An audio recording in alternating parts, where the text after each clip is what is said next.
Oi pessoal, tudo bem com vocês? Meu nome é João Otávio, faço parte da equipe Nexus e hoje estamos aqui, realizando mais um Connecting Stories em parceria com a Escola do Futuro, onde nós vamos conversar um pouquinho sobre gestão, marketing e projetos sociais com a Tainara Gouveia. Tudo bem, Tainara? Oi, gente, tudo bem? Então, Tainara, pra gente começar aqui, conta um pouquinho sobre a sua experiência na robótica, que eu sei que é grande, viu? Não é pouca. Bom, meu nome é Tainara Gouveia. Eu entrei na robótica em 2019, então tenho aí uns 5, 6 anos de experiência. Entrei no torneio FLL, na First Lego League. Participei de 2 temporadas da FLL pela equipe Star Guardians, então participei da City Shaper e também da Replay, que foi ali na época da pandemia, um torneio de forma virtual. Foi bastante desafiador, mas foi muito legal. Não deixou ali de ter aquele aspecto, da First, da FLL em si. Com certeza.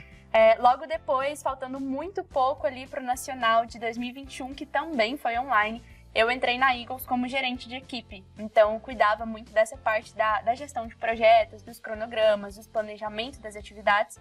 Então, e segui aí até o último Nacional agora de 2024, sendo gerente de marketing e de equipe da Escuderia Eagles. Trajetória grande, Você falou aí um pouquinho sobre quando você entrou na F1, na sua primeira temporada você já foi gerente, Sim. E você estava no 9º ano, certo? No 9º ano. Então conta mais um pouquinho sobre a questão. Foi muito fácil essa questão da comunicação com a sua equipe na época? Essa questão da... Porque na nossa instituição é contraturno, Era ensino fundamental na parte da tarde e ensino médio na parte da manhã. Como que funcionava essa comunicação? Bom, na época... eu tinha acabado de sair do torneio da FLL, inclusive. A gente teve ali um período de mais ou menos um mês até o torneio nacional, que eu participaria ali como competidora da F1 Schools.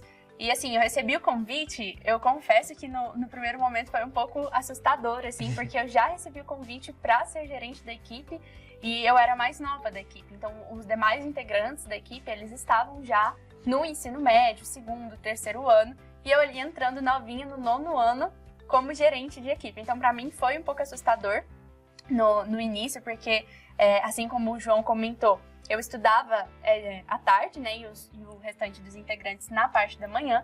Então, acabava que eu treinava sozinha de manhã, enquanto o resto da equipe treinava à tarde. E a gente tinha que saber lidar muito bem com essa questão da comunicação, que acredito eu que seja um dos maiores desafios aí para todas as equipes, Principalmente essas equipes repartidas, que um pouco treina de manhã, outro pouco, treina à tarde. Então, essa questão da comunicação é algo que a gente teve que saber lidar muito bem. Então, era sempre ali no WhatsApp, mandando as informações, o que aconteceu no treino, o que produziu, mantendo sempre atualizados os cronogramas. Então, como minha função, era ali cuidar da parte de gerenciamento, então acabava que para mim era um pouco ainda mais difícil. Porque eu tinha que ficar no pé dos meninos e tudo de forma online, Às vezes descia ali no recreio para ter contato com eles, 20 minutinhos e voltava para a sala de aula. Então era bem corrido mesmo. Com certeza. E aí na sua primeira temporada você já foi gerente, já assumiu esse cargo, que a responsabilidade é altíssima, Sim. Altíssima. Primeira temporada, e como você já tinha dito, ganhou destaque aí na FLL, veio para F1, enfim. Devido à sua trajetória, acredito que você tem um pouquinho de experiência em questão de matrizes, organização, então isso você sabe falar bem. Conta um pouquinho sobre como que essas matrizes podem ajudar as equipes e dá algumas dicas de quais matrizes as equipes elas podem utilizar.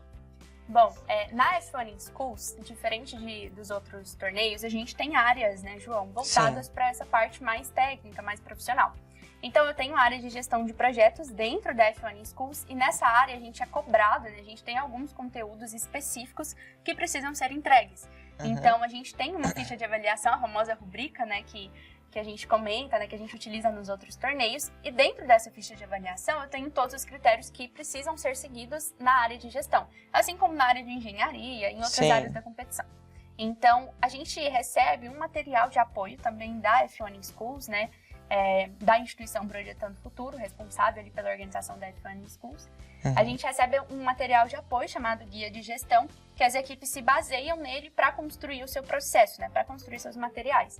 Então, nesse Guia de Gestão, eu tenho todas as matrizes, as mais fundamentais, as mais importantes, que realmente vão fazer a diferença dentro do nosso processo. Então, a gente precisa apresentar desde as partes interessadas do meu processo, né, do meu projeto, então, patrocinadores, os técnicos, todo mundo que gera ali um interesse durante a temporada, até as matrizes mais complexas, por exemplo, gestão de risco, né, que a gente entra numa complexidade um pouco maior, porque a gente tem que analisar com muita cautela todo o processo. Sim. Então, eu preciso definir riscos para todas as áreas, voltados para a parte... Problemas que podem dar, né? Problemas que podem acontecer. Eu preciso já ter uma sacada ali das consequências que aquele risco vai me gerar, caso ele ocorra, e também prevenção, né? Então, acredito que para muitas equipes, não só para F1 Schools, para outras competições também, essa parte da gestão ela é muito importante. Então, a gente cuida dos planejamentos, então os cronogramas, que todas as equipes precisam, né, ter, porque senão nada funciona bem. Então, um cronograma de atividades, né, com planejamento voltado ali pro lado estratégico, né, longo prazo, tático, médio prazo e operacional no curto prazo. A gente precisa também ter essa noção, né, pegando aí as partes interessadas, né, como que a gente vai gerar esse engajamento dessas partes interessadas no nosso projeto. Então, quem são as pessoas que a gente precisa estar sempre ali comunicando, precisa sempre estar entrando em contato para que ela se sinta mais, né, acolhida, mais próxima ao nosso projeto. Um exemplo são os patrocinadores, né, que agora todas as competições aí trabalham com outras empresas, tem essas empresas ajudando, assim como nós aqui com a parceria com a Escolas do Futuro. A gente precisa sempre estar ali comunicando essas empresas, essas parcerias, de como que está o processo, os resultados que a gente vai alcançando. Então, o engajamento das partes interessadas o que a gente pretende fazer, né, que eu acredito que é um detalhe muito importante. O patrocinador, ele anda em conjunto com a equipe, né? Total. Então, ele precisa saber do que está sendo atualizado, do que está sendo solucionado, ou então até os problemas que estão acontecendo, porque esse patrocinador pode auxiliar a equipe, né? E tem bastante empresas que buscam saber disso, inclusive. Então, nas trajetórias, nas minhas experiências aí nas equipes, a gente já teve patrocinador que sempre ficava no pé perguntando como que estava o processo, se estava precisando de mais alguma coisa, se estava tendo algum problema, ou até mesmo se algum produto, né, algum serviço que eles disponibilizaram, aconteceu algum erro, né? Algum erro desse tipo. Mas, voltando para essa questão das matrizes, além dos cronogramas, né, que aí vai da escolha de cada equipe, se prefere um cronograma virtual, um cronograma físico, porque tem muito isso também. Às vezes você prefere um cronograma impresso, enquanto outras equipes já preferem ter só ali uma plataforma, né, que funciona ali de forma simultânea em todos os aparelhos. Os cronogramas, engajamento das partes interessadas, gestão de riscos também é muito importante, que é o que a gente comentou, você saber se prevenir contra os riscos que podem acontecer. A gente tem também a parte das finanças, né? Então, vou trazer aí fluxo de caixa, que é super básico e que todas as equipes elas precisam ter ali, construir para saber ali com a constância, né, da entrada e da saída dos recursos, não só monetários, né, mas também de serviços, de produtos. Então, tudo isso a gente precisa trabalhar dentro da gestão. Com certeza. E um detalhe que você comentou sobre a questão dos problemas na análise de risco. Tem problemas que a gente tenta solucionar, só que eles desencadeiam outros problemas, né? Então, a gente tenta ali resolver, só que tem outro problema, dá outro problema em cima disso. Qual é a dica que você pode dar para a equipe sobre essa questão? Tipo, problemas que podem gerar outros problemas. É realmente fazer a questão do planejamento, como você já tinha dito, né? Sim. Desde o início das temporadas, então quando a gente tem ali o lançamento das temporadas e o desenvolvimento das novas equipes, né? Porque todo ano a gente tem essa mudança de integrantes, de equipe. Então, todo início de temporada é importante a gente sentar, né, toda a equipe e pensar, gente, o que pode dar errado e o que a gente pode fazer para prevenir. Então, a gestão de risco, ela é justamente você analisar o seu processo antes dele acontecer. Então, eu vou ter ali pessoas experientes para auxiliar nessa parte, então equipes que já possuem integrantes veteranos. De certa forma vai ser mais fácil essa criação, né, da gestão de risco, porque os veteranos eles já têm ali experiência do que pode ou não dar errado e etc. Então, no início da temporada já ter isso em mente, que a gente precisa ver o que pode ou não funcionar. E eu acredito, João, que é muito da comunicação também. Então, quando a gente sabe que tem um risco e que ele está prestes a ocorrer, ver ali quem está envolvido com essa área. Então, às vezes é uma área, vamos supor, da FTC, né, no MCI. A gente tem um risco dentro do MCI. Como que esse risco ele pode ser evitado? E quem são as pessoas que podem ajudar nessa prevenção desse risco. Então, o risco ele sempre vai afetar algum público, né? Ou alguma área. Então, eu tenho riscos na área do AE, riscos na área do MCI. Então, os riscos do AE, consequentemente, vai afetar ali os integrantes que participam da área do AE e assim como do MCI. Então, tem que ser tudo muito bem conversado e muito bem comunicado, para que, tipo, todo mundo, para que todos ali da equipe, todos daquela área, tenham a ciência do que pode ou não ser feito, porque aquele risco, ele é ficar ali só dentro da matriz mesmo e não sair dela para a vida real. Com certeza. Até porque essa questão aí, totalmente, se acontece algum problema na parte do AE, imediatamente já danifica ali o MCI. Então é pra gente conseguir planejar, né? E realmente ver esses problemas, que é muito importante. Na sua experiência como competidora, agora você está sendo mentora das equipes, né? Então, com a sua experiência, tiveram algumas soluções, algumas matrizes, com que já aconteceram esses problemas, mas a partir do momento que você utilizou, já resolveu, por exemplo, como você já tinha dito, a análise de riscos. Ela pode prever os riscos, né? Só que já chegou de acontecer algum problema assim, e na hora do vamos ver, entendeu? Dá totalmente errado, enfim. Já aconteceu, não só uma vez, algumas vezes já, mas um dos exemplos assim que me vem na cabeça é a questão de... Na F1 a gente tem que usinar carrinhos, né? Miniaturas de carrinho de Fórmula 1. E esses carrinhos, eles precisam ser usinados em um bloco específico, né? Que é de poliuretano. E esses blocos, eles são enviados pra gente do departamento. Então a gente recebe ali cerca de 4 a 5 blocos por temporada, né? Por competição. Então... o Nacional de 2024, recebemos 5 blocos para o Nacional de 2024. E assim por diante. Então, todo torneio a gente vai ganhando esses blocos. Mas dependendo das estratégias das equipes, acaba que essa quantidade de blocos, ela é baixa, né? É pouca. Então, a gente recebe uma quantidade menor do que a gente utiliza. E são blocos que não são tão baratos quanto a gente pensa.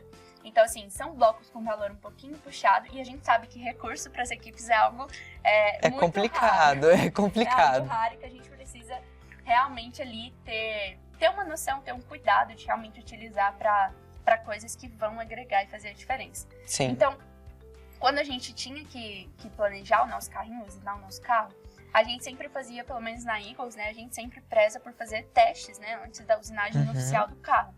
E isso é algo assim que eu até indico para todas as equipes, acredito que a maioria já faça, né? Testes antes da usinagem oficial. E acaba que esses testes, eles não é nem que desperdiçavam, né? Mas a gente utilizava um bloco. Então a gente tinha um bloco a menos para levar para a competição. Então o que a gente fazia? Na nossa análise de riscos, a gente tinha essa questão de que e se eu não tiver mais blocos do que o torneio me disponibiliza? E aí, qual vai ser a minha solução? A consequência é que eu não vou conseguir testar o meu carrinho antes da competição, então eu só vou saber se ele realmente vai funcionar ou não e se ele vai ter um desempenho legal lá no torneio, né? O que não é muito legal, digo por experiência, não é muito legal. É uma sensação assim de ou é tudo ou é nada lá na hora. E aí junta também com as emoções, né, de round, né, no caso da FTC, FRL, FRC e no caso nosso das corridas, né. Então, a gente tinha essa questão, tá, mas se a gente não conseguir, a consequência vai ser essa, a gente não consegue testar o nosso carrinho antes, mas o que eu posso fazer para prevenir isso? Aí, o que a gente fazia? A gente sempre planejava com antecedência os nossos recursos, então eu sempre ficava no pé dos meninos, e aí, quantos blocos a gente vai precisar, isso desde o início da temporada. Ver o que é disponível, pra ver né? o que a gente conseguiria adquirir além do que o torneio fornece. Então, já teve temporadas que a gente usou 9, 10 blocos, e o torneio só fornecia 5. Os demais a gente conseguiu adquirir com planejamento e também não só um planejamento de tempo, né? Ah, eu vou comprar mais 5 blocos daqui uma semana. Planejamento financeiro mesmo. Porque como os blocos eles têm um valor um pouquinho ali acima da média, a gente precisava ter esse planejamento financeiro para conseguir comprar esses blocos e ter um bom desempenho na corrida.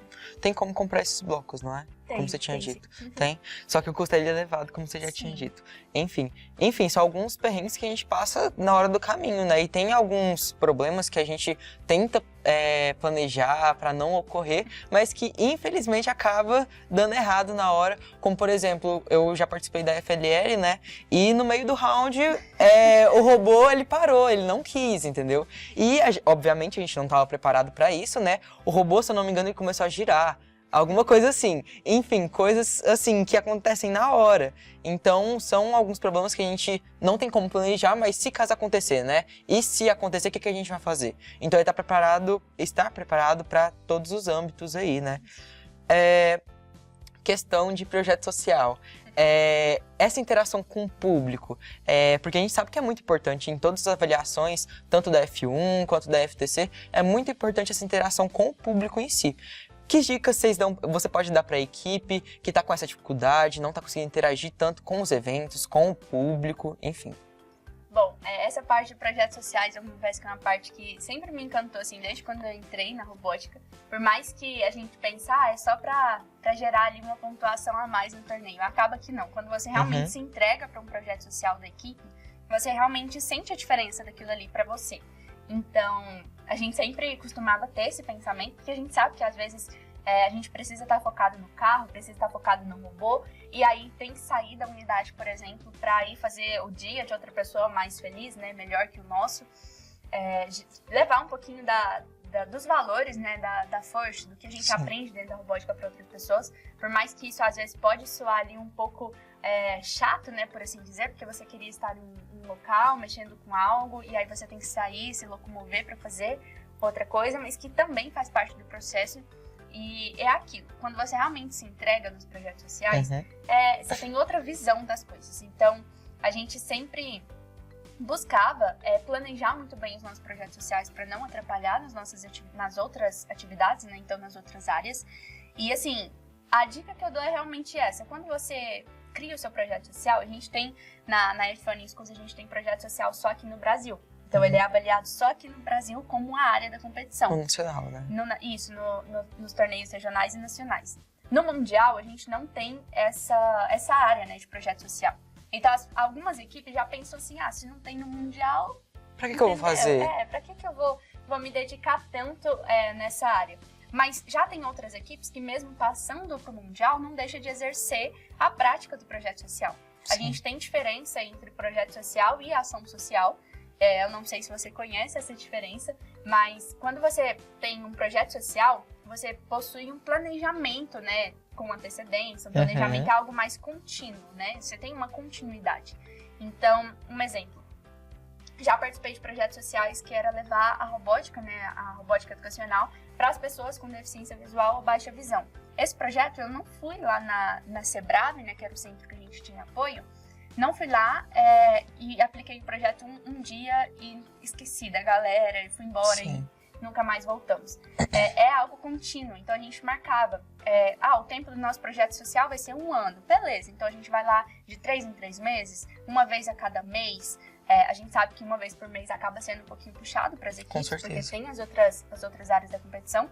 Mas sempre tem isso, essa é a diferença. A ação social já é algo que eu faço ali do momento, né? Então, uma arrecadação de alimentos, uma arrecadação de roupas, né, de agasalhos, uma arrecadação de gelatinas, por exemplo, que a gente fazia bastante também para as crianças soropositivas.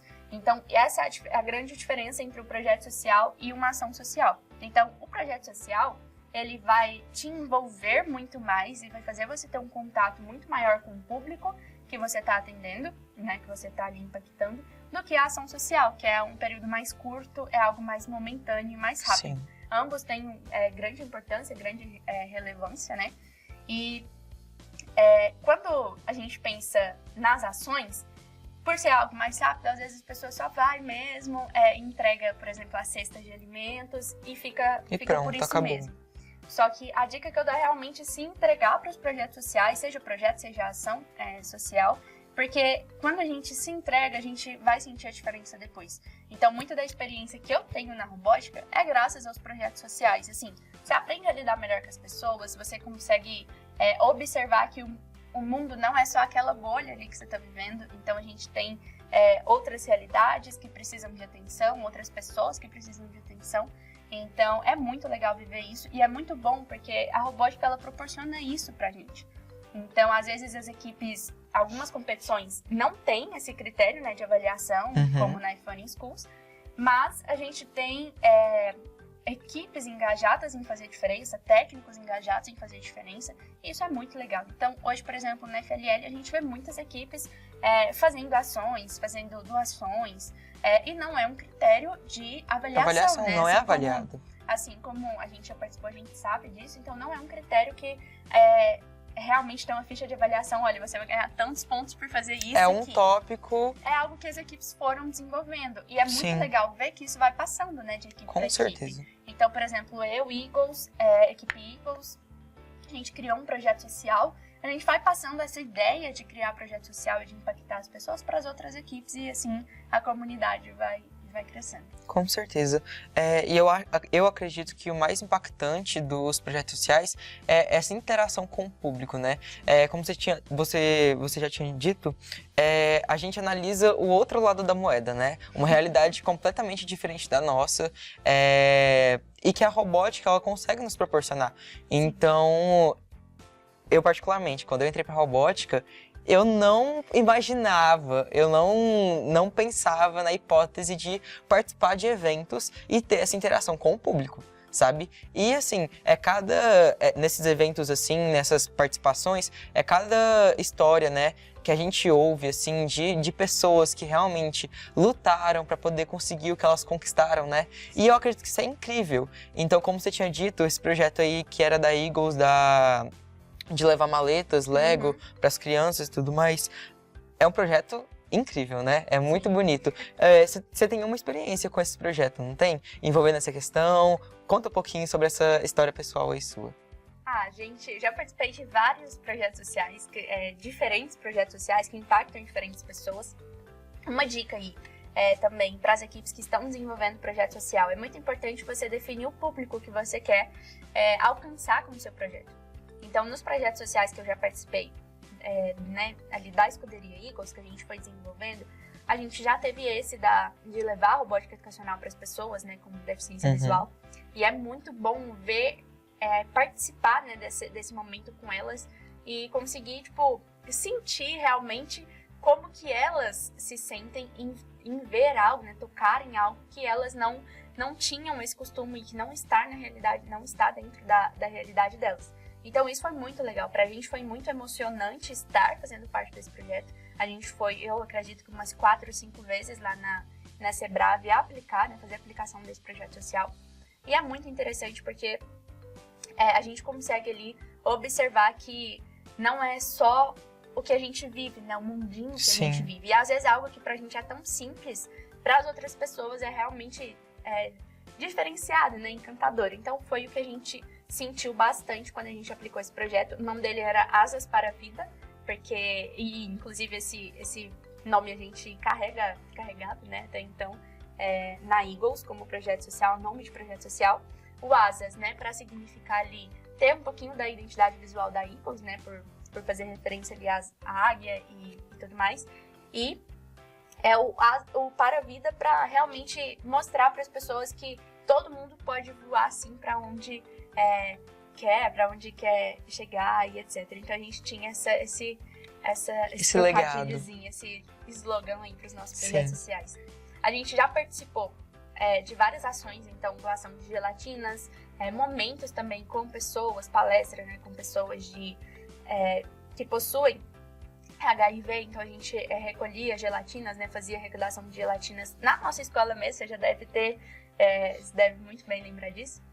A gente recolhia gelatinas, podia ser qualquer sabor, qualquer marca, era só gelatina baratinho, mesmo, 50 centavos. porque essas gelatinas, elas ajudavam a recuperar, na recuperação da flora intestinal das crianças soropositivas. Então a gente tem uma instituição que a gente apadrinha, né, que é a... Casa da Acolhida Cidadã. Não, Grupo Pela Vida. Grupo Pela Vida. Grupo Pela Vida, que a gente levava essas doações. A Casa da Acolhida, a gente já levava doações de alimentos, de roupas, inclusive sapatos. Todas as equipes do Campinas têm esse apadrinhamento com essas instituições até hoje. Então, Casa da Acolhida direto, sempre que a gente recolhe, né, arrecada alguma coisa, a gente está levando para lá. O pessoal já está até acostumado com o nosso contato. A gente teve também o Geek Kids, que já alcançava outro público, né? Antes a gente tinha as pessoas, né, com deficiência visual, e o Geek Kids a gente criou para as crianças com síndrome de Down.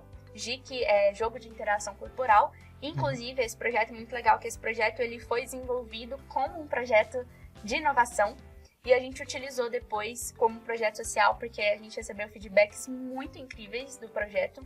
Então, era um jogo que ajudava ali as crianças com síndrome de Down na questão da musculatura delas, né, da hipotonia muscular. Sim. Em questão de flacidez dos músculos e etc. Então, nesse jogo, a gente desenvolveu um jogo super lúdico, super bacana, você lembra dele, onde a gente tinha as casinhas, as crianças iam jogando dado e passando pela trajetória ali, e eu fazendo exercícios físicos. E é muito legal, porque dentro dos projetos sociais você consegue ter contato com profissionais que te ajudam.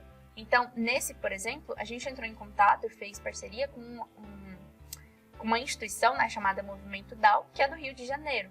E assim, a gente conversou com a fundadora da instituição sobre o projeto, ela super apoiou o projeto, deu feedback de melhoria, e assim a gente foi desenvolvendo para melhorar cada vez mais o projeto e atender aí. Tanto que a gente usou o GQ Kids e ainda utiliza ele bastante na escuderia, justamente para aplicar. Então era uma outra vertente do Asas para a Vida. Então nunca deixa de ser aí, proporcionar momentos para diferentes públicos criarem asas aí para voar.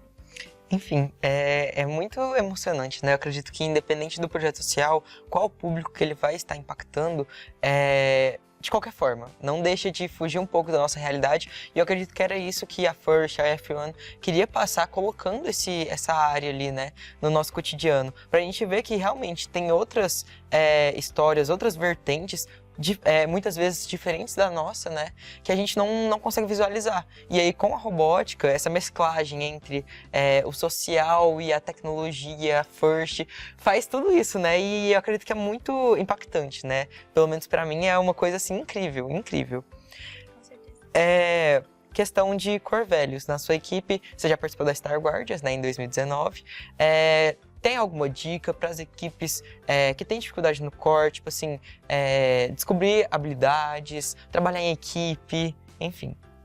Essa questão do core é algo assim que tem o meu coração realmente, o Corvelhos, porque por mais que na FLL ele seja avaliado, né, é algo que nas outras competições também precisa ter, né? Os valores. As equipes precisam se atentar a esses valores, porque eu acredito muito que sem esses valores a robótica em si ela não funciona. Porque a gente está trabalhando com pessoas que pensam de forma diferente, que agem de forma diferente. Então, se a gente não ter esses valores em mente, vamos dizer assim, né, decorados dentro do nosso coraçãozinho, para a gente saber trabalhar com eles, a gente não consegue desenvolver nada. Com então, certeza. uma equipe mesmo, se não tiver ali uma comunicação legal, um respeito, né, por todos os integrantes, então um respeito mútuo ali entre os membros da equipe, a gente não consegue trabalhar. Então, o core, mesmo na F1 Schools, que não é um torneio da FIRST, né, porque a gente tem essa diferença, a F1 Schools não é um torneio FIRST, mas mesmo não sendo um torneio FIRST, nas equipes que eu participei, a gente sempre prezou muito por ter essa questão do respeito. E às vezes não é para ser forçado, é realmente cada equipe saber a melhor forma de trabalhar com Corvelhos. Então, o Corvelhos, por exemplo, na FLL, eu tenho uma percepção muito de que ele não é para ser pontuado, ele é para ser, né, para gerar uma pontuação. Ele é realmente para você sentir os valores, vivenciar os valores. Então, um juiz mesmo, ele vai saber, por exemplo, se a equipe ela tá só ali no momento de forçação e de fingimento de Corvelhos, fingimento de respeito, ou se a equipe realmente possui esse respeito. Então, a gente sabe, às vezes, pela forma do comportamento em sala de avaliação, a forma de agir, até a forma de falar, às vezes. Então, eu já presenciei muito isso na F1 Schools, equipes que entraram na sala de avaliação de projeto social e entraram, fizeram a apresentação, saíram emocionados da sala de avaliação, mas quando pisaram para a sala de avaliação, já enxugaram ali as lágrimas e falaram, deu certo. Tipo assim, sabe? Pra conquistar o juiz. E tem muito isso, A gente sabe porque a gente é competidor, a gente sabe que existe. Assim também como em alguns torneios menores e tal, a gente já avaliou algumas equipes, alguns meninos, então a gente realmente sabe. Então assim, os Corvelhos, eles precisam estar presentes desde o início até o fim do processo. Então no torneio, durante a temporada, no dia de trabalho, dia a dia ali de treino, e aquilo. às vezes, a gente pensa, fica só ali na cabeça, eu preciso fazer isso aqui porque isso aqui gera core values. Mas às vezes o core, ele vai estar em momentos tão pequenos que a gente nem percebe. Então às vezes você tá ali de boa, todo mundo conversando e curtindo. Isso é o core values. Todo mundo saber trabalhar bem. É claro que a gente vai ter divergência em muitas coisas. Isso aí eu falo muitas mesmo. Por experiência própria, por acompanhar equipes nas competições. Então a gente vai ter muita divergência, né? Porque a gente tem pessoas diferentes, opiniões diferentes, comportamentos diferentes. Então às vezes eu trago alguma sugestão que o João já não concorda sendo da minha equipe. E é muito conversar, é muito da maturidade dos integrantes, de sentar, conversar e falar, poxa, e aí, o que a gente vai fazer pra resolver? Então é muito isso, o core, assim, realmente são ali valores do coração mesmo, e eles são para serem sentidos e vivenciados em todas as competições, sendo first ou não, sendo FLL ou não. E outro ponto muito importante é que é muito fácil você entrar na sala e falar que tem cor, né? Mas o juiz, ele percebe. Nós já tivemos contato, né, com outros juízes e assim, é perceptível. É perceptível. A gente vê aquela equipe que realmente vivenciou o core, que teve experiência, que compartilhou os momentos, sabe? Teve brigas, teve intrigas, só que souberam se resolver. Isso é nítido. Isso é nítido e nós fomos apoio no regional, né? No regional passado. E assim, a energia que tava lá era muito legal mesmo. E era nítido, né? As equipes que realmente se relacionavam, que tinham esse core, enfim, que estavam ali porque realmente passaram pelo processo. Que eu acredito que é muito importante. Eu acredito que a gente fazer um projeto de inovação e um design do robô faltando uma semaninha do torneio, acredito que vai ser complicado, só que a gente faz. Porém, a graça dos 6 meses de convívio, dos 3 meses, é essa, né? É a gente tá todo dia com a pessoa, a gente brigou ali com a pessoa, no outro dia já tá de novo ali, na mesma sala, na mesma mesa. E é isso, a gente precisa se resolver, como se fosse no ambiente corporativo mesmo, né? Então, enfim, acredito que a First ela nos molda, né, pra gente poder chegar lá no ramo empresarial já preparado para qualquer coisa que vier assim, né. E eu acredito que com a sua experiência, pelo menos, tanto nos torneios da F1 quanto na First, você tá indo preparado, né, para esse ramo aí empresarial, para esse ramo profissional. Como que você está esperando, assim, que vai acontecer daqui para frente? Como que vai acontecer? Você acredita que a First te ajudou muito com o seu perfil de hoje em dia, de que você vai ser, enfim? Totalmente, assim. Eu acho que as pessoas, né, os competidores, eles entram na robótica esperando o mínimo, né? Eu vou mexer ali com o robô, né, que é o estereótipo que a gente tem, a generalização que a gente tem. Que é só robô, é só a parte da engenharia, só que é muito mais que isso. E quando você realmente se entrega nesse processo, a gente percebe essas mudanças. Então, um exemplo, no início quando eu entrei na FLL, eu odiava trabalhar em equipe, não gostava, porque, assim, eu sou uma pessoa que tem um espíritozinho de liderança, não é de agora, sabe? Desde pequeno, só que eu não sabia como trabalhar com ele, e foi algo que a robótica me mostrou. Né, fazer parte dessas equipes, ter essa opção, né, de gerenciar uma escuderia, por exemplo, né, uma mini empresa, por exemplo. Então, esses processos, eles foram me mostrando e foram regando essa sementinha que eu tenho desde pequena. Então, às vezes, você tem algum dom, alguma coisinha ali guardada que você não mostra para as pessoas, às vezes por vergonha, timidez e tudo, a robótica, ela te ajuda nisso também. Então, quando eu pego desde o início do processo até os dias atuais, né, por assim dizer, não sou mais competidora, infelizmente. Confesso que dá vontade até de voltar um pouquinho atrás. Eu, por exemplo, super participaria de outro nacional de novo. Claro que quando eu vou lembrar dos perrengues que passa, dá vontade de voltar um pouco, né? Dá vontade de voltar. Mas pros dias do torneio em si, assim, é outra dica que eu dou pra quem realmente ainda tem esse tempo de competição, aproveitar os torneios, porque é sensacional, toda a energia, é tudo surreal.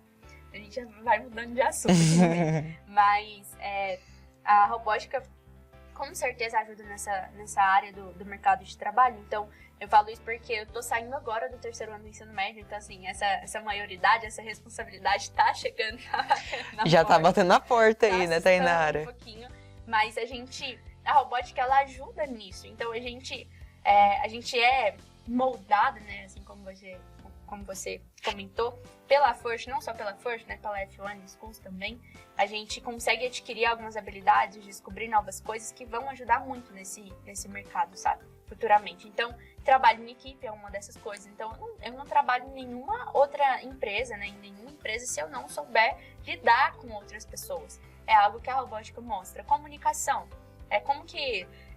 Claro que tem algumas profissões hoje em dia que é a pessoa e o computador Sim. e tá tudo certo. Mas até no computador você precisa ter uma comunicação legal.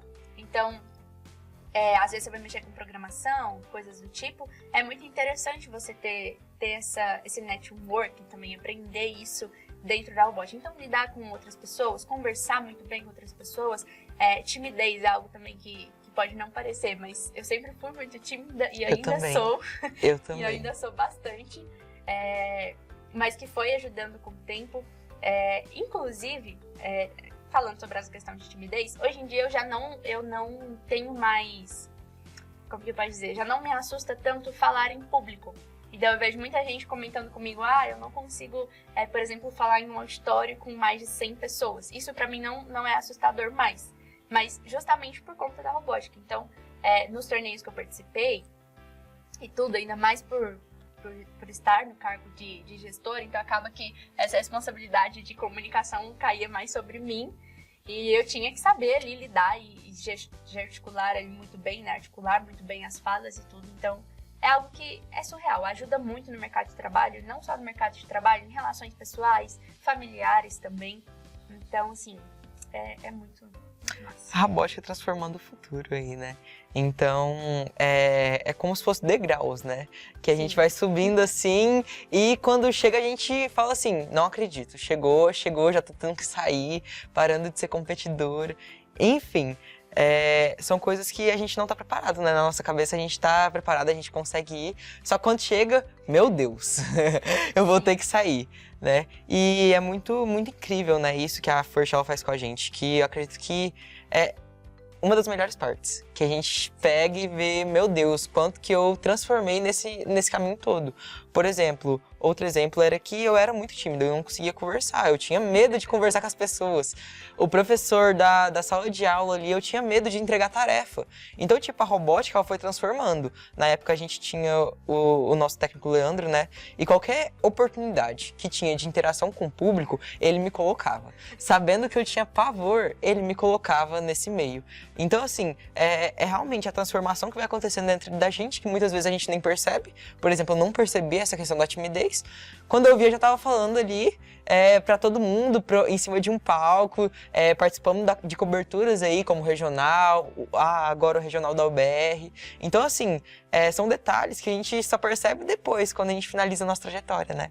Sim. Enfim, isso é muito, muito importante. E quando a gente vai chegando no fim, né, por assim dizer, de uma trajetória para iniciar outra, é muito legal porque a gente para voltar, né, no tempo, assim, a nossa mente, ela volta um pouquinho no tempo e mostra pra gente que tinha muitas coisas que poderiam ser diferentes, né? Uhum. Às vezes você pensa, nossa, mas se essa pessoa que não estivesse na minha equipe, seria muito melhor o processo.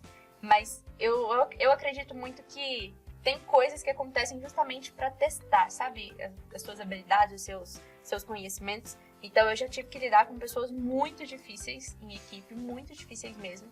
E, assim, essas pessoas, elas só me ajudaram a aprimorar essa minha habilidade, essa minha descoberta de liderança e de saber lidar com as pessoas. Então, até as coisas que hoje a gente pensa, nossa, poderia ter sido totalmente diferente, é porque aquilo lá era para realmente ajudar no amadurecimento quanto competidor, quanto pessoa. Tá muito legal. A gente vê muita gente também reclamando de tudo nos processos, né? Eu, inclusive, reclamava muito no início das minhas temporadas, né? Reclamava demais, tanto na FLL, na F1, então alguma coisinha dava errado, eu reclamava. Hoje em dia eu já sou totalmente diferente.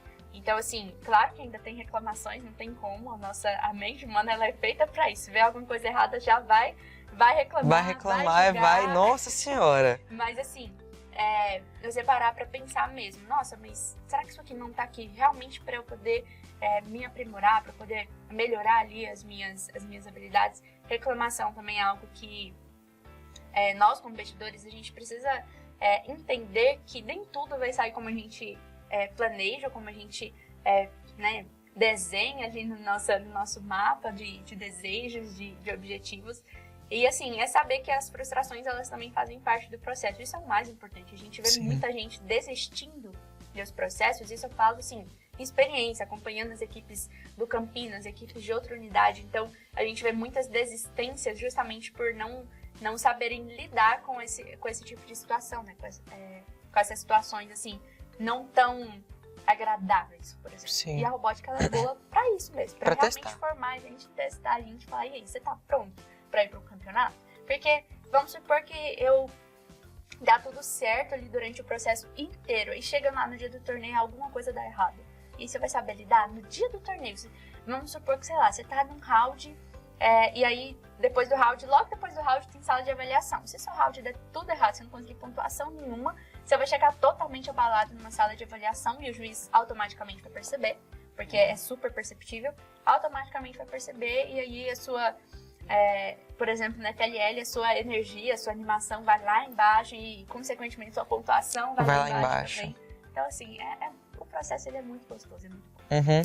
Puxando um gancho do que você tinha falado, e tem muitas pessoas também que odeiam os problemas que acontecem, né? Se acontece algum probleminha, já tá descontrolando e falando assim, não, eu quero sair, eu vou sair. Só que eu acredito que os problemas, eles também formam as pessoas, né? Então, sem os problemas, enfim, eu não acredito que eu nem estaria aqui, por exemplo, porque realmente acontece muito problema, são muitos desafios, como você já tinha dito, e o que realmente importa é como que a gente vai superar esses problemas, não é? E se a gente vai dar realmente a volta por cima, ou então a gente vai ficar preso naquele problema, e pronto, ficamos presos ali, a gente vai ser assim para sempre. E eu acredito que esse é outro ponto que é muito importante, de que, tipo, se acontecer algum problema, vamos focar pra gente poder resolver esse problema, pra gente melhorar, né, evoluir como equipe, como pessoa, e que isso é muito importante também, essa questão da FIRST, das equipes, pensar como equipe, não pensar individualmente, como equipe.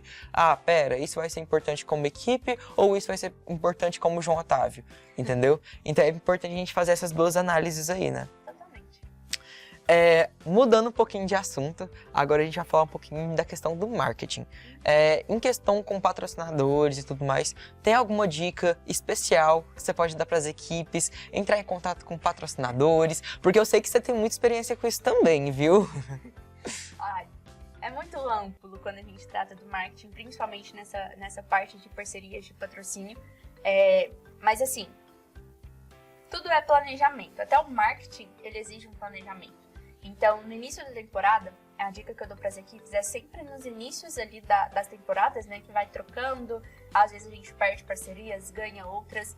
Sempre nesse início de processo é importante a gente sentar e pensar o que eu preciso para conseguir me sair bem na competição, de qual apoio eu preciso, qual apoio a minha equipe precisa para que a gente tenha ali um bom desempenho, né, um desempenho melhor, coisas assim. Então, assim, realmente faz uma tabela simples, coloca o nome da empresa que você pretende ter uma parceria. Então, a gente sonha alto, né, com algumas parcerias. Então, por exemplo, na F1 Schools, acredito eu que a maioria das escuderias prezam muito por patrocínios de concessionários, porque é algo ali que está dentro do ramo e tal. É muito difícil a gente conseguir um patrocínio diretamente ligado à Fórmula 1, por exemplo.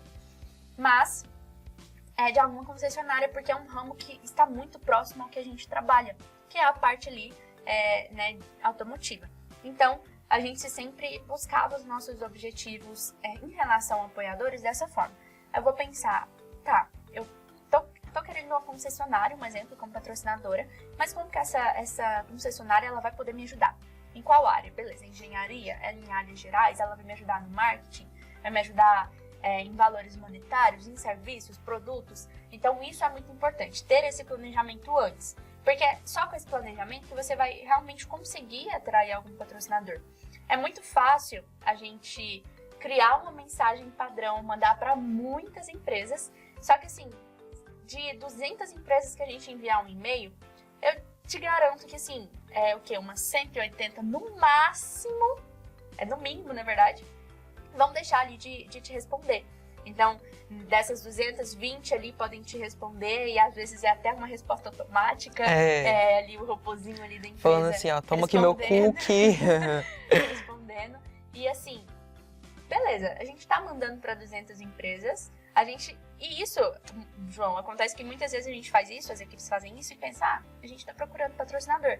Mas isso não é procurar um apoiador, uma empresa parceira. Porque você está mandando para muitas empresas, você não tem noção, uma ideia ali de quantas vão responder, de quantas vão ler a sua mensagem. É a mesma coisa de eu querer mandar mensagem para empresas muito grandes, né? Eu não vou dizer que as equipes não possam conseguir. Inclusive, a gente conseguiu patrocínio da Fanta, que é uma empresa, assim, conhecida nacionalmente, internacionalmente. Sim. Então, assim, poxa, da Fanta, onde que eu imaginava que eu ia conseguir patrocínio da Fanta? Mas assim, é algo que a gente já buscava antes, eu já tinha esse planejamento. E aí eu vou ter ali uma empresa de bebidas me apoiando, porque essa empresa ela vai gerar uma visibilidade grande para minha equipe, pela marca, né, pelas cores, são ali ramos muito parecidos. Então, a gente precisa planejar qual tipo de parceiro a gente quer alcançar, o tipo de empresa que a gente quer alcançar, para que a gente consiga realmente ter essa parceria. Sim. Então, não adianta sair mandando mensagem para 300, 200, 500 empresas diferentes. Você precisa ter em mente o que você precisa para correr atrás das empresas e das pessoas certas que vão ali poder te ajudar. E é muito importante também analisar empresas para facilitar, né? Tem muitas empresas que não possuem essa verba, mas que às vezes abrem uma exceção. É muito importante a gente analisar empresas que já possuem algum tipo de contato com o mundo que a gente está trabalhando. Então, equipe de robótica, tecnologia. Se você pesquisa ali uma empresa que você tem interesse e aquela empresa ela tem uma verba destinada só para patrocínios voltados à tecnologia, manda mensagem na hora, porque a gente pode ser que não seja um patrocínio garantido, mas é uma empresa que talvez possa se interessar no seu projeto e que vai se interessar mais e vai te dar mais retorno do que outras 50 empresas, por exemplo, que não têm uma verba destinada para esse ramo. Então isso também é muito importante e fica como dica para as equipes analisarem. Analisar o ramo, né, das empresas. Então, vou pegar, por exemplo, na FTC, a parte do MC, a gente pode dizer que é uma parte ali mecânica industrial, algo assim? Semi-industrial. Uma semi-industrial. Então, a gente vai buscar empresas que trabalham com as peças, por exemplo, que precisam formar o nosso robô, que compõem ali o nosso robô. Então, de nada adianta, por exemplo, no caso da FTC, eu buscar patrocínio de bloco de poliuretano. Talvez possa até usar, mas vai dar alguma peça. Só que também o poliuretano ele é muito maleável, né? Tipo assim, ele quebra por qualquer coisa, né? Então, tanto que já teve experiência com carrinhos que quebraram, né? Então, enfim. Outro detalhe muito importante, que eu acredito que você tenha essa experiência, é que é legal as equipes elas fazerem um orçamento antes de direcionarem os seus patrocinadores, né? Porque, por exemplo, às vezes o patrocinador ele não pode dar em dinheiro, por exemplo. E aí ele vai lá e dá material, como por exemplo a Fanta, né? A Fanta dava refrigerante para vocês venderem, era isso? Isso também faz parte de um planejamento. Então, é sempre importante você trabalhar com tipos de patrocínio, né? Então, patrocínio monetário. Pela minha experiência, o mais difícil de se conseguir é o monetário. Então, não vai ser fácil você encontrar uma empresa que vai te mandar um Pix de R$2.000. Assim, fácil, sabe? É complicado. É bem difícil. O monetário é o tipo de patrocínio assim, que a gente julga o mais complicado de se conseguir. A gente tem patrocínio em serviço, né? Que é quando você utiliza dos recursos de alguma empresa ou essa empresa fornece serviços. Um exemplo é, por exemplo, pinturas, por exemplo, do robô de FTC. É um serviço que não é realizado pelos meninos, né, por algumas equipes, por assim dizer. Algumas equipes optam por pintar o próprio robô, outras mandam, né, fazem um serviço terceirizado. Esse serviço terceirizado, ele entra no tipo de patrocínio de serviços, porque não é algo ali em dinheiro em espécie, né, então ele não está me dando um dinheiro que eu possa utilizar para qualquer outra área. Ele está fazendo um serviço em específico. E também temos o patrocínio em produtos, né, então eu vou no caso da Fanta, a gente ganhava refrigerantes, bastante latas de refrigerantes. Ganhamos, né, bastante produtos da marca.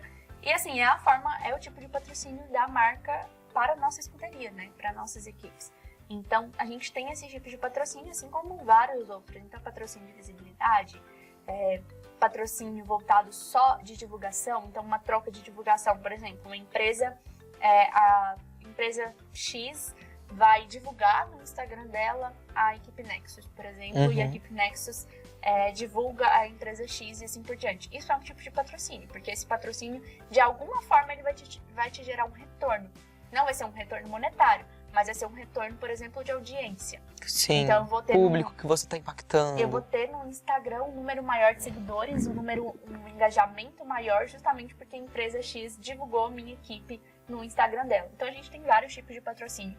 E isso é muito importante as equipes pensarem desde o início do processo.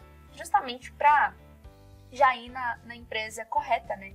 Para não ter que ficar ali pulando de e-mail a e-mail, de WhatsApp em WhatsApp e acabar não conseguindo nada. Então, por isso que precisa desse planejamento. A gestão, ela tá em todos os lugares, até com no certeza, marketing. com certeza. E outra dica que eu dou para as equipes é que, tipo, separem, né, os orçamentos da parte do AE e do MCI. Porque, geralmente, os gastos, eles são muito diferentes, né? Então, é legal a gente planejar, por exemplo, o AE, ele utiliza mais papéis do que o MCI, por exemplo. Então, vamos ir atrás de uma papelaria que ela pode suprir aí a necessidade dos dois. O MCI usa muito parafuso, muita porca, enfim. Eu acredito que o AE ele não utiliza isso, né? Só que se caso utilizar, a gente faz ali uma divisão pro AE, pro MCI, para tal patrocínio, por exemplo, lá perto da nossa escola, a gente tem a Ferra Norte, né? Que é assim um salve, sabe? Tá acabando peça, corre lá na Ferra Norte. Então, tô fazendo até propaganda aqui pra Ferra Norte. Então, por favor. Então, assim, são coisas que também estão ao nosso alcance, né? Ali na nossa comunidade. Igual a região de Campinas, ela é muito cheia de atacadistas, né? Ferra Nortes, muita coisa, papelaria. Então, nada melhor do que a gente procurar patrocínio através daquela região. Fortalecer os laços da nossa comunidade com a gente. Porque é muito fácil ser uma escola ali separada e vários atacadistas, várias coisas assim em volta. Então, eu acho legal essa união, né, entre a comunidade em si, junto com a equipe e tudo mais. Tanto que muitas vezes a empresa, ela não consegue fornecer serviço, produto e nem suporte financeiro, né? Então, o que a gente pode fazer? Muitas vezes a gente pergunta, não, beleza, você não pode ajudar dessa forma, mas tem alguma outra forma que você possa nos auxiliar? Por exemplo, a gente já foi atrás de uma papelaria, né, para poder pedir patrocínio. Eles nos deram uma folha Chamex, um maço de papel Chamex, entendeu? Não importa, é uma maneira de ajuda que a nossa comunidade está nos dando. Então, são esses laços que a gente vai formando ao longo do processo, né? E você falou sobre essa questão de orçamento, eu acabei fugindo um pouco da pergunta. Mas aí você falou e eu lembrei. Essa questão de orçamento também é muito importante, né? Porque a gente precisa ter uma noção do quanto a gente vai gastar numa temporada. Então não dá pra eu só ir gastando, comprando peça e sem saber ali mais ou menos ter um planejamento sobre os meus recursos. Então, o que a gente faz na gestão de projetos? A gente utiliza a matriz de recursos. Essa matriz de recursos, ela vai traçar pra gente todos os recursos que vão ser utilizados em todas as áreas da competição. Então, no caso, por exemplo, da F1, na área de engenharia, tudo que eu vou usar na engenharia, desde as peças do carro até os softwares 3D que a gente utiliza para modelar o carro, né, em 3D, para a construção dele em 3D. No marketing, desde uma ring light, por exemplo, para gravar vídeos, até materiais, banners, né, de divulgação em eventos, banners utilizados em stand, os materiais de divulgação, cartões de visita, panfletos, coisas desse tipo. Então, assim, o uso de projeto social também, tem muitas equipes que utilizam recursos de projeto social, então às vezes um recurso financeiro para comprar algum elemento, alguma coisa ali do projeto social, por mais que não sejam indicados, pelo menos na F1 Schools. Então, na F1 Schools, nessa área de projeto social, por exemplo, as equipes, elas precisam usar o mínimo de recurso possível. Então, tudo que a gente utiliza tem que ser parceria com alguma outra instituição. A gente não pode simplesmente ir lá e cobrar, por exemplo, para participar do nosso projeto social, para suprir os gastos que a gente teve com ele. Mais ou menos essa ideia. Entendi. Mas os materiais vocês podem comprar e fazer o projeto social. Sim. Eu só não posso utilizar ali, ter uma relação de interesse ali, sabe, no meu projeto social.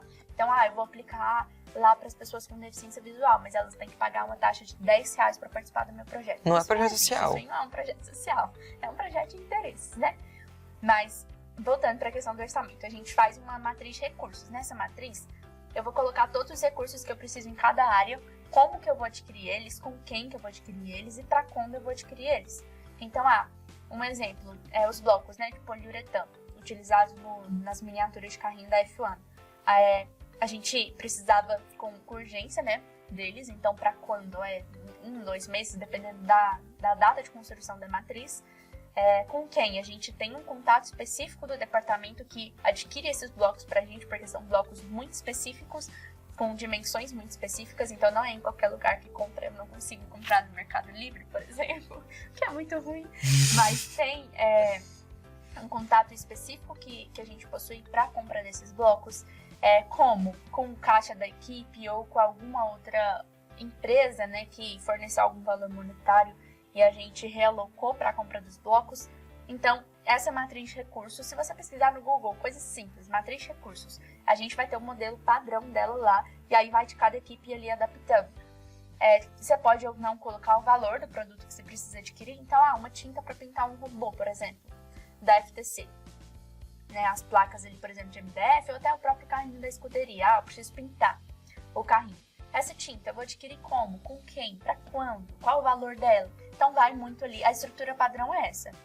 O recurso, quando que eu vou adquirir, né? Para quando eu tenho que adquirir ele, com quem e como, né? Essa é a estrutura padrão da matriz, mas a gente tem outros modelos e fica a critério de cada equipe ir aprimorando.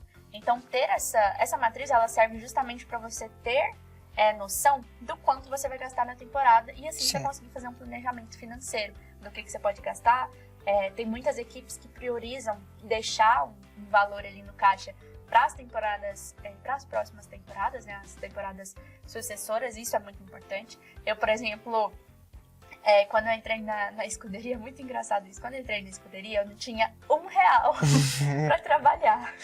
Eu entrei na parte da gestão assim, sem nada de dinheiro e faltava um mês para competição, eu não sabia o que eu fazia ali. A gente vai passando esses perrengues para aprender. E agora, sempre que eu saía de uma temporada para outra, eu deixava o valor no caixa. Então, assim, eu saí de R$0 para deixar, tipo, 1.500, 2.000 para as próximas temporadas, justamente para não passar perrengues. E aí volta lá na gestão de riscos. Esse perrengue aí é muito difícil, né? Muito complicado. Comum também. Muito comum, porque muitas vezes não fica dentro do orçamento que a gente planeja, né? Sim. Então o evento ali, ele custa mais caro, alguma peça do robô quebrou, a gente precisa utilizar aquele dinheiro. Então é realmente a gente se planejar para que deixem para as próximas temporadas. Bom, você tem alguma dúvida, Tainara? Alguma pergunta, alguma coisa? Não, só agradecer mesmo pela participação. Eu fico muito feliz em, mesmo não sendo mais competidora, ter esses momentos para passar um pouquinho da minha experiência para os outros competidores, né, para os atuais competidores, ou até mesmo para os que já saíram. A gente fica com um coraçãozinho quente ali, um pouquinho apertado de estar saindo do processo como competidora, mas muito feliz por toda a trajetória, por todos os aprendizados, experiências, conhecimentos que eu adquiri aí no processo. E fica a dica para todos os atuais competidores, realmente vivenciem o processo, porque quando chega no final a gente sente muita falta. Então, se você tá pensando em desistir, não desista. Eu já pensei muitas vezes, muitas vezes, às vezes até em situações da escola, situações, né? E é muitas mesmo, né? A gente pensa em desistir, mas a robótica ensina pra gente a não desistir. E é muito daquilo, a gente vê muitas pessoas falar, eu vou desistir, aí não sei o que, mas acaba não desistindo, tipo eu. E aí chega eu também. Hoje eu perdi as contas de quando eu chegou chorando pra mim, Tainara, não aguento mais, eu quero desistir, eu vou sair daqui. Eu falei, não, enxuga o rosto que daqui a pouco você tá feliz de novo. Tô aqui, né? Processo. Tô então, aqui. Tá aqui até hoje, com certeza vai ficar aí até o 3º ano do ensino médio. Muito obrigado, Tainara. Eu que te agradeço, viu? Eu acredito que isso é o mais importante. O passado se conecta ao futuro, né? Então, sempre que puder, a gente vai estar chamando essa galerinha aí que já passou por esse processo para poder estar compartilhando mais experiências com vocês e com a gente, que é muito importante também. Então, gostaríamos de agradecer aí aos nossos patrocinadores. Então, o Felipe da N-Start, o Marcel da Prudential, a Landel Tecnologia, Fast Crew, Escola do Futuro e o SESI Senai, que vem nos auxiliando a formar essa identidade visual que nós tanto queremos, né? Levando a tecnologia, a educação para frente. Então é isso, muito obrigado, pessoal. Tchau, tchau, gente.